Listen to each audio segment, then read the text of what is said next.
And I'm really proud now to be part of this company whereby, based upon our business model, we are able to, help those in countries similar to the one in which I grew up, where people may not have access to electricity or they may be affected by a natural disaster. And again, our lights provide not only light, but many of them also provide mobile charging capabilities, which is essential, in the time of a natural disaster. We simply make products for people. And if you make a product for someone that they enjoy using, high design, not necessarily a high price, that person will utilize that product and it will be good for them, their community, and the environment.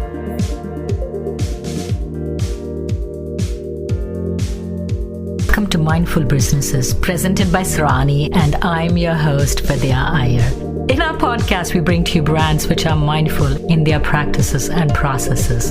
A mindful business adopts and employs sustainable social, economic, and environmental practices. Today, we have with us John Salinger, founder, and Sangha Jung, CEO of MPOWERD, the power of sun in your hands. Welcome, John and Sangha. Thank you. Thank you so much for having us.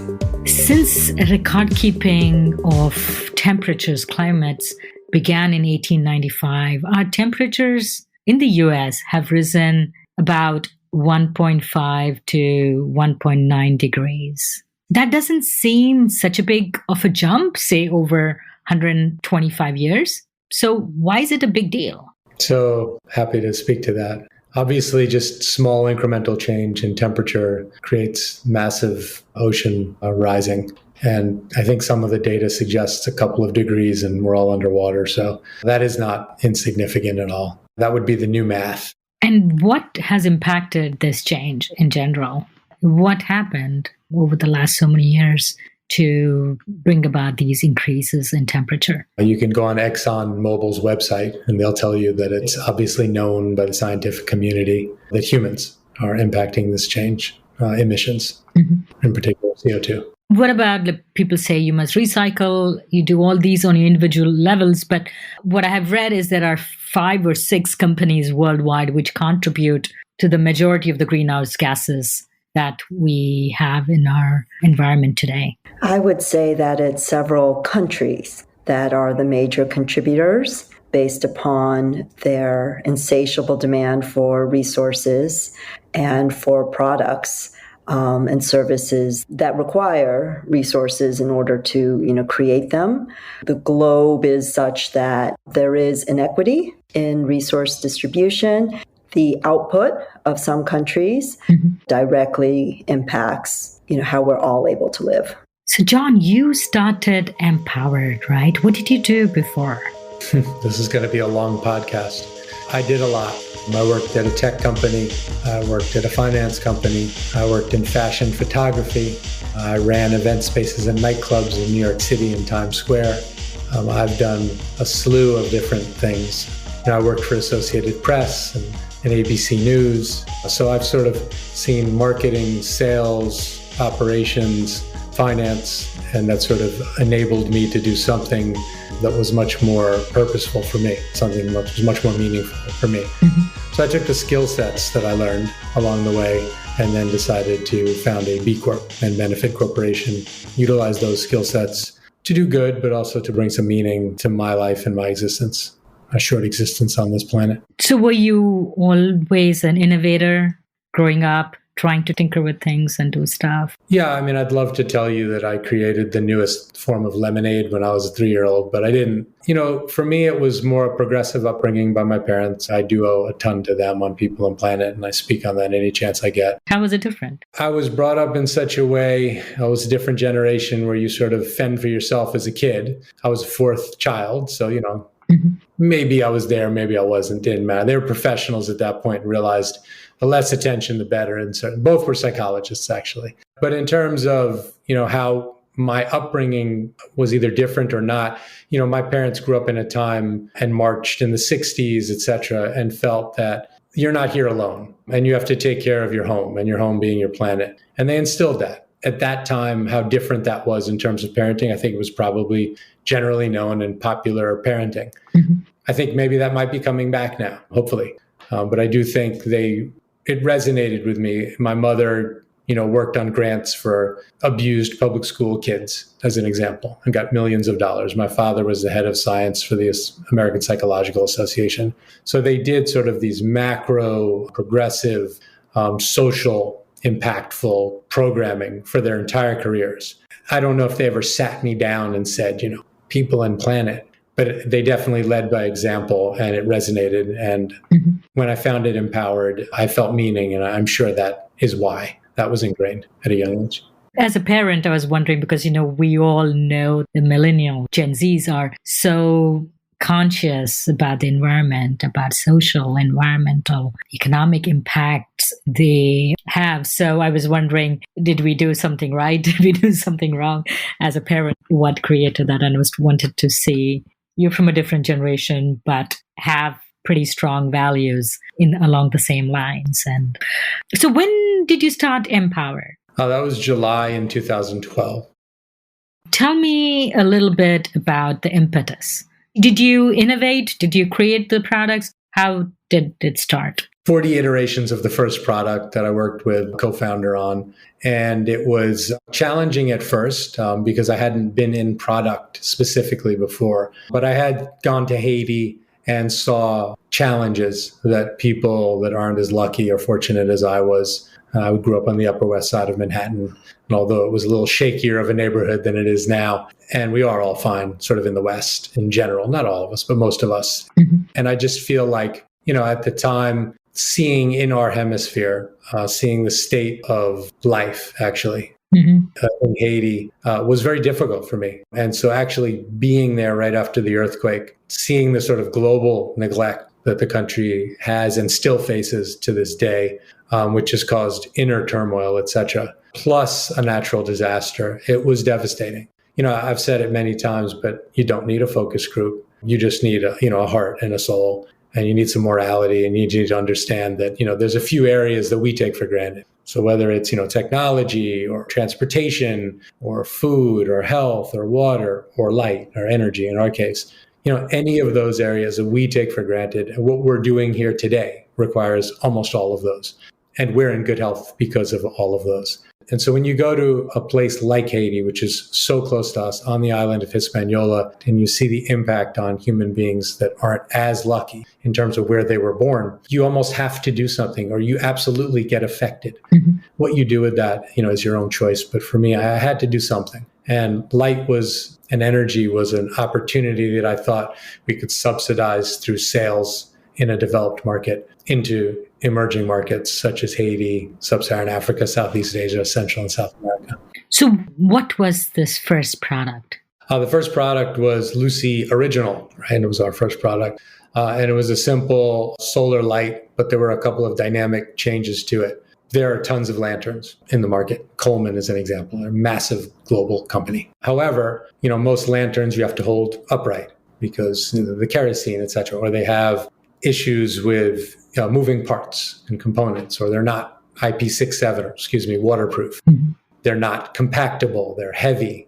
They're hard to ship, especially into the last mile or to an emergency response and preparedness. So we changed all of that. We created an inflatable solar light, no moving parts, maintenance-free, long-lasting, that solved a human problem and averted CO2.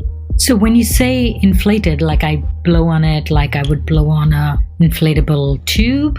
But you inflate it. It's pretty simple. It's technology like a raft. You simply inflate it. It becomes larger. There are different diffusions on all of our lights. We have, 15 SKUs. And at this point, the company has grown into speakers, into smart lights, into all sorts of string lights, all sorts of other lights. But they're all transformative. And they all have this opportunity to sort of change and give a wow factor to the consumer, because we do make products for people. Mm-hmm. Everyone likes a nice feel and a good product, a product that frankly makes you happy and gives you social capital because you'll use it. Did you create this product? Did you innovate? How were you the inventor? I wasn't the inventor listed on the first product. That was Jason Snyder. However, every product since I'm an inventor on, and since Sangha joined the company, she's been an inventor on every single product since we've been working together. And that's been phenomenal based on her background as well, which I'm sure we'll get into because it's really relevant. But it is it's an ideation, it's a blue sky, it's innovation, it's problem solving. The technology is out there, and what we're really good at Empowered is aggregating that technology. We're not creating the newest NASA rocket. We're just improving upon and aggregating technologies that are in the world today. So Sangha, when did you come on board? Did you join in 2012 or at a later point in time? I joined at a later point in time, so I'm coming up on my 5th year anniversary in July, but I was brought into the company after a series of other CEOs. As John alluded to, my background is somewhat relevant in that I was born into what was then an emerging market, and I did not have access to electricity or running water in our own home. We did use kerosene lights, lanterns at home. And I'm really proud now to be part of this company whereby, based upon our business model, we are able to, help those in countries similar to the one in which I grew up, where people may not have access to electricity or they may be affected by a natural disaster. And again, our lights provide not only light, but many of them also provide mobile charging capabilities, which is essential, in the time of a natural disaster. So where did you grow up? I grew up in South Korea, but it was before South Korea became a tiger economy, and I grew up along the coast. It was very, very different during that time. There were no cars and no indoor plumbing. The country is vastly different now, but there are still many parts of the world that look very similar to where I grew up. You mentioned that you are a B Corp. What is a B Corp? Yeah, so a B Corp is an organization that's certified by bcorporation.net, and it's a for-purpose company. And every year or every 2 years actually, you're looked at as to your internal values and how you lay those out in your company with your staff and your consumption of electricity, and then also what is your impact on the world at large. That's weighed out and sometimes investigated and ensured that you get a score that is equivalent to those around you or measured in an equivalent way to those around you. We're pleased to have excellent scores every year. We've improved every year, and we were a B Corp from the very beginning. So although we're not Ben and Jerry's or Patagonia, we are sort of a pioneer in the industry. We're really pleased to sort of lead that movement. Maybe we should also probably talk about Benefit Corporation. Maybe Sangha can allude to that, because that's equally important. Right. So what are the values, Sangha, that Empowered brought forth to be able to be certified as a benefit corporation? So the benefit corporation is a legal status we have as a company in addition to being a regular LLC. In terms of the benefit corporation, we are legally upheld to certain standards for our stakeholders and our shareholders. And those standards, include everything from environmental sustainability to community, diversity. There are a whole host of metrics that we look at.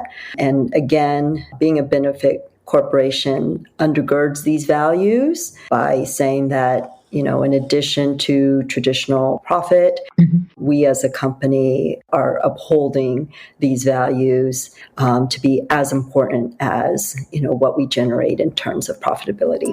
So there is this B Corporation, which is certified by B Lab, and then there is the Benefit Corporation. So you are both.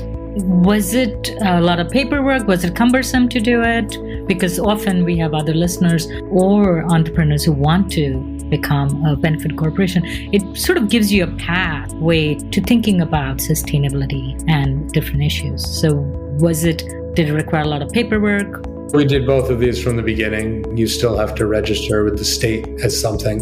You still have to register federally. And so you just choose that instead. The benefit corporation is not difficult at all. And being a B corporation, it's a 2-year responsibility. If your company is doing the right thing, it's pretty easy. If your company isn't, it's not as easy. And that's okay. And I think since you started it like right from the beginning, you didn't have to sort of retrofit it. When you started, you had sort of things in place, then going back and saying, oops, we should look at our suppliers, or we should, One thing to note quickly is that B Lab is actually responsible for a lot of the benefit corporation structure that has rolled out via various states. As John mentioned, we were truly a guinea pig in obtaining both at the beginning. Mm-hmm. And the majority of B Corps still do not have a benefit corporation status, but that's because the state legislation is still forthcoming. But that is a movement that is growing. Yeah, some states don't have a benefit corporation. Exactly. But I think the main reason why this is happening is, again, the focus on stakeholders and shareholders. Being in a private sector business, there has been a lot of change that we've all experienced and we've all instigated as corporations and businesses, but we are finding that the larger ecosystem of investors, of service providers, of others who may be stakeholders in our businesses, that ecosystem has not yet evolved to the same degree. Mm-hmm. And so this benefit corporation status allows us to make sure that that's front and center, whenever we have conversations with investors and other stakeholders. MPOWERD stands for Micro Powered Design. What does that mean? Yeah, so it's micro. It's an acronym, right? So micro, pseudo acronym. It's micro is personally owned. You have ownership of something, and that's really important when it comes to energy, we believe, which is different than paying for your energy as you go. So when you have a Lucy light, you have your own light, and you just have the sun, which is abundant. So personally owned. Mm-hmm. Micro power is obviously for us solar, but it's also empowering. As the play on the full name. And then design, it's both functionality, right? A strong functionality, but also that high design I alluded to earlier that really is important. We simply make products for people. And if you make a product for someone that they enjoy using, a high design, and not necessarily a high price, that person will utilize that product and it will be good for them, their community, and the environment. I remember buying a solar lamp in the early 90s. This was just a garden path light. And the light was so minimal. The lumens was such a dim light. And of course, I didn't use it after some time because it didn't really serve. Has the technology changed and evolved since then? And does it give the same amount of light as a LED powered by electricity or a normal bulb powered by electricity? Our lights range in terms of lumens. So we do use solar panels with, high efficiency output. We use batteries that are large enough to retain this energy. We have lights that upon a single full charge can last up to 50 hours or more, which is pretty substantial if you're taking these lights, camping, that's several nights worth, or again, in the case of a natural disaster. So I would say the technology has evolved. Also, many of our lights have USB charging capabilities. So if you do not have enough sun before you're going on your camping trip, for instance, you can simply charge the light in your car while you're driving to your destination.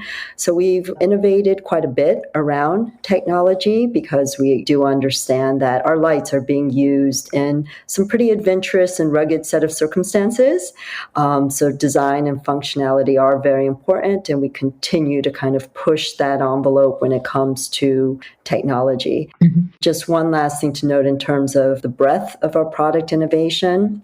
John has mentioned our traditional lanterns, starting from the inflatable versions, but we also have products like, the world's first solar modular bike light set. So it's a front and a rear bike light that charge together. They're held together by magnets. And then, of course, you can put them on the front and back of your bike, and it's also rechargeable via USB. So a lot of our innovations are pushing outside of the sphere of just the lantern, using some of the technology that we've discovered and we're continuing to incorporate. 50 hours on a lantern is a big jump, because I remember being in a camp in India in, I want to say, 2001 or so, and the solar lanterns that was available there on that camp, it would just give us enough light, say from dusk to bedtime, just for you to have your dinner, and then they had to put it out for it to charge and do that. So that's pretty commendable that the technology has changed so much, and it actually is useful for multiple days with charging, and combined with that, for it to even be charged with a USB. I think you raise a really good point that we should address. So the garden light that you're talking about is a very sort of small light with a very small battery and a very small solar panel and a very low output of light. And a low price, actually. So it's generally to light up or to define a path in your garden. And so that can be anywhere from 5 to 10 lumen. Our lights go up to 360 lumens, so you can see the difference. Pun intended, I guess. So I'm trying to visualize your company. How do these innovations happen? I do love the bike light. I'm just thinking that I should probably get this as a gift for a friend of mine who bikes around the city. So how do you think about these things? Do you acquire these innovations, or do you sit down with a drawing board and do all these things yourself in-house? Oh, we go to camp and we ideate. I'm just kidding. I'll let Sangha answer because I think it's really important. Sangha, as a female, having her name on a number of USPTO patents is really exciting for me and for us as a company.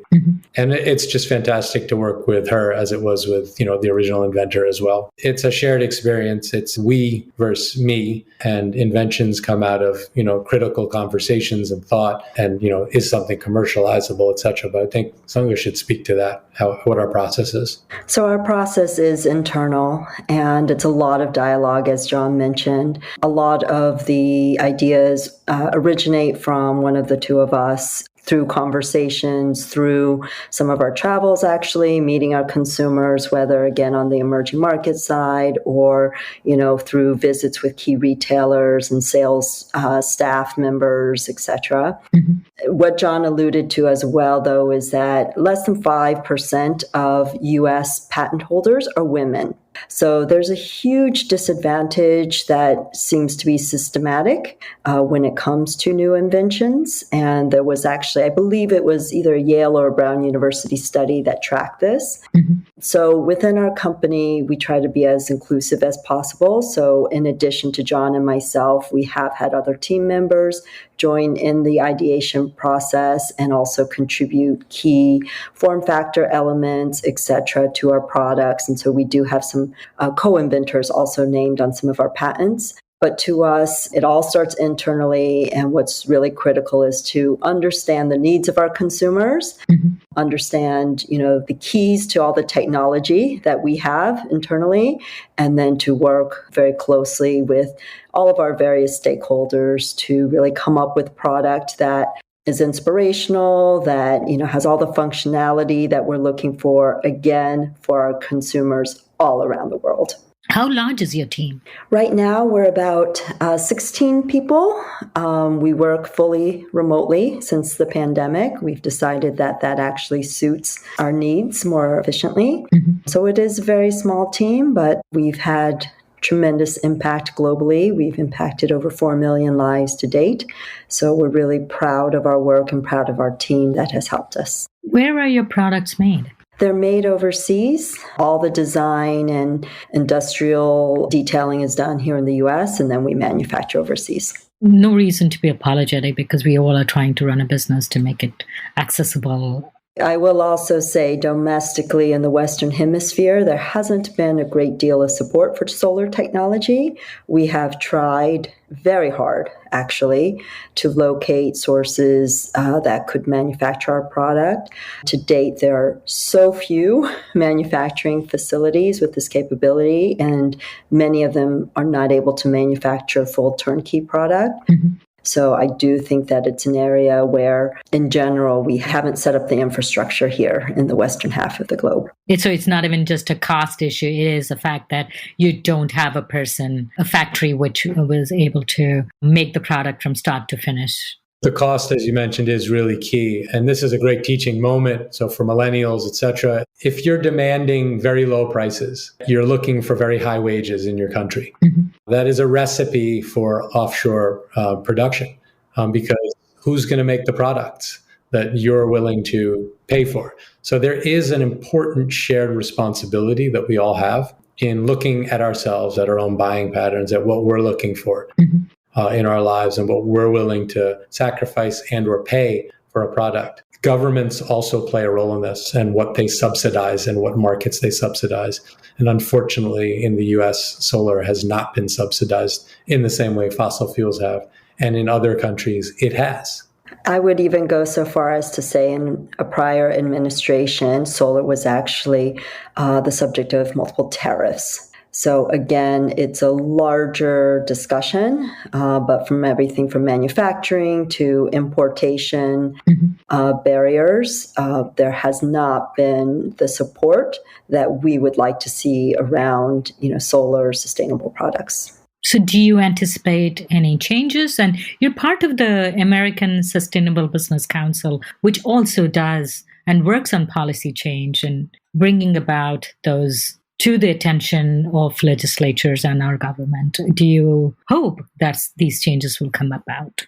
That's correct. And I should also note that I'm the chair of the board of Social Venture Circle, which is in an alliance with the American Sustainable Business Council for this very purpose, for companies like us to be able to participate in policy changes. That's why we're part of ASBC. It's critical because we can see some of the shortfalls and the failings of our government in terms of supporting industries and businesses like us. So for us to band together and, ensure that our voice is heard is important for our long-term future and for other companies like us who may want to innovate in this space. Different countries have government involvements in CSR projects.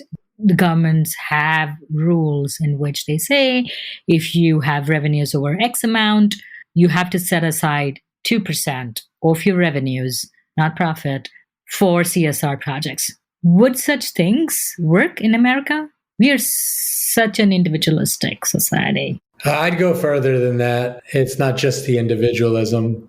I think that, when Sunga's talking about the lobby she alluded to, it's small compared to the real big lobbies in this country.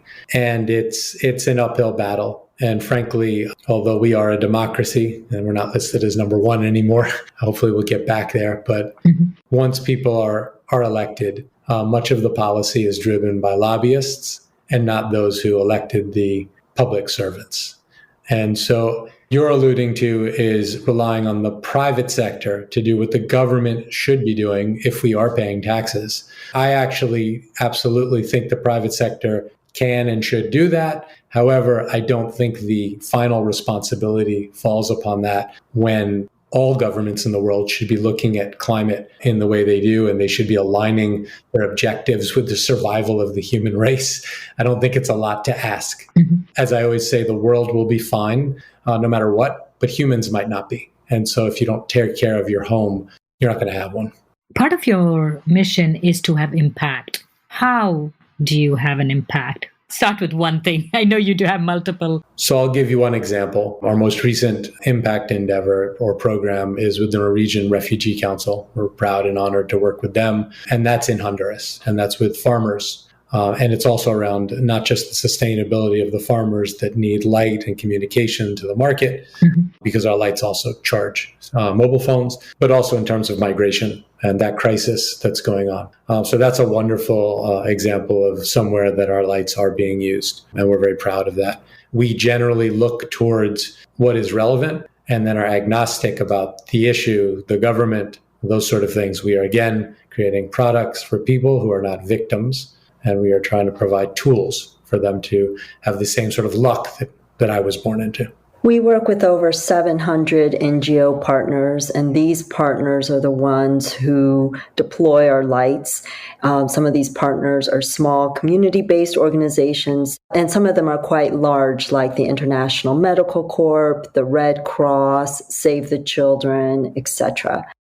So depending on the programs that each of these NGO partners is running, we're able to impact lives through a variety of different means. Female empowerment is one of them when it comes to entrepreneurs or to basic safety and care for their families, whereby our lights are used in replacement of harmful kerosene or firewood. Other settings include medical settings. So there was a wonderful case study with International Medical Corp, whereby our lights were given in exchange for vaccinations, and they saw the vaccination rates increase significantly because there was a trust barrier that had existed previously. But when these women were given lights for them to use at home with their families, then they brought their families to be vaccinated. And so you sell these through these nonprofits, right? Our business model is such that we sell our lights at full retail through retailers such as REI and independent stores all around the world. But we also tier our margin structures to sell to NGOs, governments, corporations for distribution in emerging markets. Also, though, we do have a program called Give Lucy, whereby consumers can participate directly and purchase a light for distribution, again, through our NGO partners. So with our NGOs, sometimes there's a combination whereby they're procuring, and sometimes they receive lights from us that have been donated through corporations or consumers purchasing them. So you kind of work as a way to connect people to overcome the difficulties that they are facing. We're a vehicle for change, basically, and we're a vehicle for change for corporations, for NGOs, for your regular consumer. And that's something that we pride ourselves on. One thing to mention, it's really important that people don't reduce impact and what's necessary at a certain given time. And a lot of people say, well, you should never give anything away, always sell, or you should never sell, frankly. I mean, there's all sorts of opinions. Frankly, we should do both. And it depends on the situation. Right. When a school in Nepal gets flooded, as just did recently with one of our NGO partners, we're going to be giving lights to that area. That's a dire situation that's very different than programmatic human development as we do in Papua New Guinea, where we have women's buying groups buying and selling the lights. Again, we don't want to be reductive. We want to teach the next generation that these issues are complex but solvable. You shouldn't sort of pigeonhole your model. Sankha, you were about to say something? I think ultimately our goal is to provide the lights, again, as John mentioned, whether subsidized or whether for free because there's a natural disaster. Our goal is to really make sure that we're meeting the needs of that local economy. And sometimes that means just changing the pricing of the lights so that local economy can sustain the cost of the lights. But then sometimes it means coming in during a natural disaster and simply providing the community with the lights. Coming back to your products, how long do the products last in general? So we have a 1-year warranty anywhere in the world. That's sort of the base. And at that point, we would just get another light to that individual no matter where they are, generally through the channels that we initiated the deployment. But our lights last a very long time. The battery is the one area of the light that reduces over time, but it's not really material. And I like that pun as well. The LEDs last forever.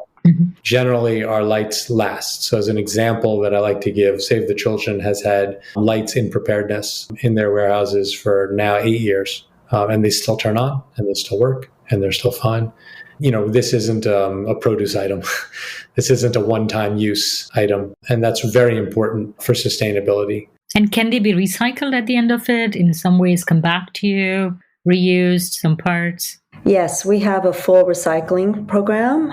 We actually had a wonderful intern one year from the University of Chicago who set up this recycling program. So anyone can return a light to our office and 100% of that light will be recycled. How do you manage that? You have such a small team and you're doing so many things. You're managing 700 NGOs, you're innovating, you're dealing with the whole supply chain of manufacturing and it coming here, the e-commerce. How do you guys manage? What is your secret sauce? As a company culture, maybe there is something to do with that. That's my nickname, Sauce, so I'll answer that real quickly. Really? So we have a very talented team. I mean, that's number 1, 2, and 3. We have a very talented team. And then we also have partners and vendors, retailers, et cetera, that buy in figuratively and literally into our mission and support us. So we cannot do this alone. It has to be sort of the Queen's we. And really, without the help that we get from those who also want to be a vehicle for change, we wouldn't be able to do this alone. Is there any moment in this journey which gave you so much happiness that you had created an impact? Is there one moment in John or Sangha's journey with MPOWERD? So there have been a number of moments. They all, for me, go back to individual letters or stories that we've received. We have, saved people's lives, and that's always extremely touching.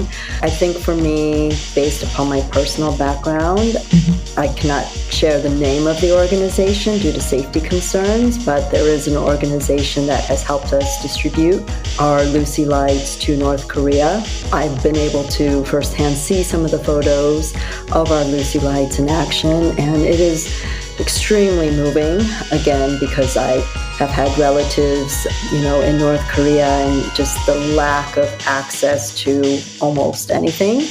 To see our Lucy lights lighting up mobile health clinics and just helping people even do very simple things like read has been extremely moving. And for Joan, growing up in New York, how have some of these incidents, how have some of these things changed your life and perspectives? Yeah, I think they've bolstered my perspectives, my resolve to do something and to make some sort of imprint on our world that's positive. There's 4 million stories, right? So I'm not going to give you all this right now.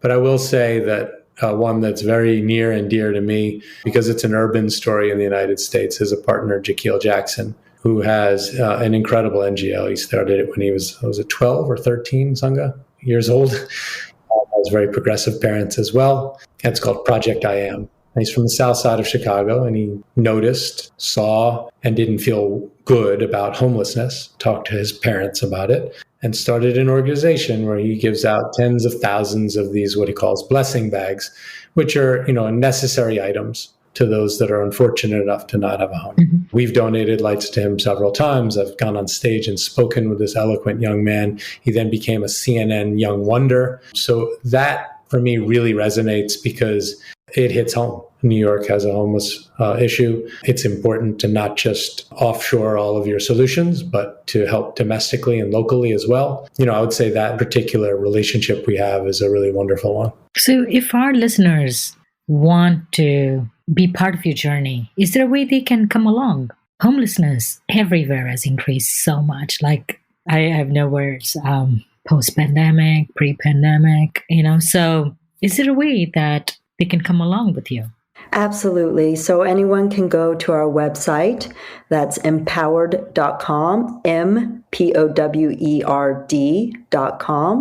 And by simply purchasing a light, you can help us on our journey. You can also purchase a Give Lucy, which specifically will go towards one of our NGO partners. You can read more about some of these stories and our partners on our blog and, get involved that way through social media, through overall general support.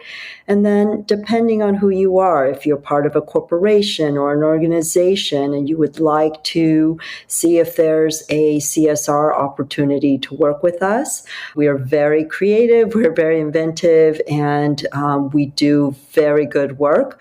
So I'm sure that there is a way to partner.